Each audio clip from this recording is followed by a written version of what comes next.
Hey, good morning, everybody. Drinking my coffee, super excited. October 1st, my favorite month of the year. The sun's coming up off in the distance, and I thought it would be a great time to just touch base with everybody and maybe do a walk through my yard and garden and just show everybody how it looks as we come into October. If you've watched my channel before, you know I love cooler weather or even cold weather. And then in the past, I've had some of my subscribers reach out and say, hey, show us your setup. So I'm just going to do a real quick walkthrough, try and do this every month if I think about it. If not, we'll do it at least every, few months or maybe once a quarter or whatever. But it's interesting where I live. I've actually probably got more things blooming this time of year than I do in the heat of the summer. It's still hot here. We're going to get up to 95 today.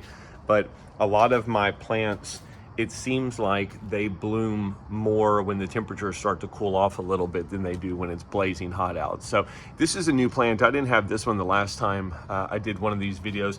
I picked this up at a event recently, and I totally forget the name of it.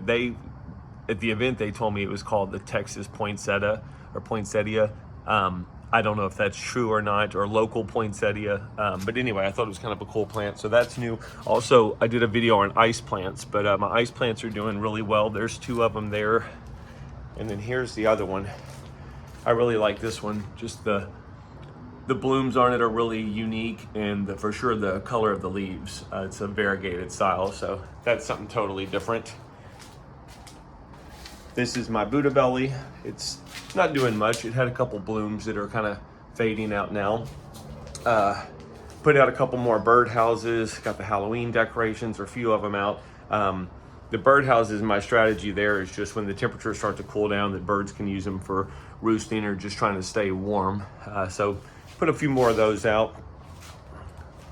Just a lot of patio plants, a lot of yard art decor. This is one of my Texas Star hibiscus. They're not really doing much this time of year, but still looking happy and healthy. Lots of history with this plant. It's kind of turning into one of those that I love, but it's, I've had it forever, but always have a lot of good memories with that plant, just because it's kind of traveled with me over the years, and I've gifted it to people I cared about. It's just kind of a fun plant. This is my, I'm drawing a blank on the name of this one, and it'll come to me in a second. It's supposed to be this butterfly, Greg's mist flower. It's supposed to be a butterfly magnet. I really haven't seen a ton of butterflies yet, but I'm hoping now that it is October, maybe that'll change. So I've got another Greg's mist flower here. This little guy is trying to put off a few blooms. My plumerias, I'm going to be pulling those up here in a little bit. They're not really doing too much this time of year. They're getting ready to start going dormant. So that'll be happening in the next few weeks. This is probably the star of my yard right now. I'm going to back up and show how big. This is my white lantana. It goes crazy in the fall season here. The hummingbirds have been all over it. When I have seen butterflies, this is usually where they're going. But look at the size of this thing. I mean, it is just massive. That's white lantana. Definitely a plant that I do nothing with, and it's pretty low maintenance, but this is an interesting one because it doesn't do a whole lot in the summertime, but it goes crazy once we hit the fall. And then in my main flower bed, I've moved a few things around since last time, but lots of blooms coming in on this. This is some type of a sage, but it is it's one that really attracts the big black bees. There's usually bees all over that plant. And then here's my other lantana. They're pretty happy as well. They're kind of the star of my of this big flower bed. I've got two of them here. This one on the right, it always gets larger because it gets a little bit more sun, but I mean, you can tell it's kind of overgrowing that pot. That pot is really big. So once it stops blooming, I'll cut all this stuff back, or I'll just wait till it goes dormant and cut it back down to the base of the pot. But lantana is definitely happy right now. Most of my plants are blooming like crazy. The plumerias, again, not blooming, but they look great.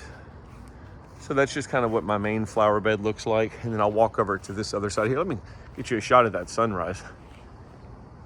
It's going to be a beautiful day, and hopefully it's going to be an awesome October. I'm sure it will be, and I hope it is for everybody out there who's watching this.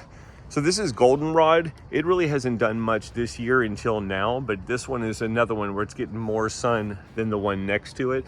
But this is one that it's covered by honeybees and the smaller bees. But it's really happy right now, and it'll stay like this until we get our first frost.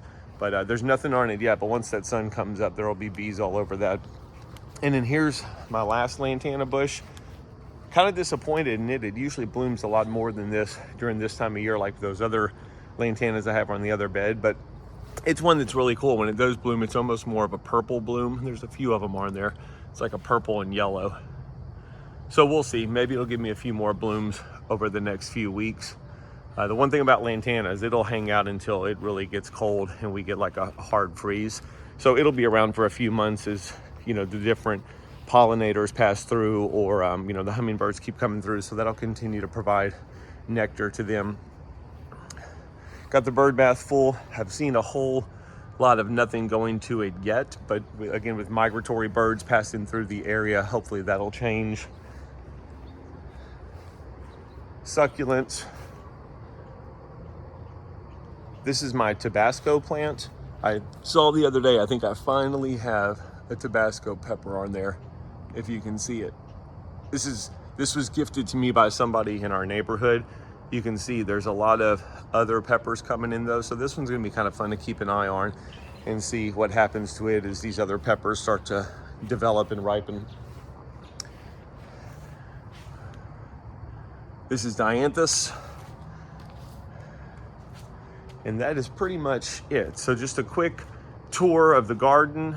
I'm not sure if anyone out there finds this interesting, but if nothing else, I thought it would be a good way to start October, and just to wish everybody a happy fall ahead, Halloween, all the fun things that are coming up this month.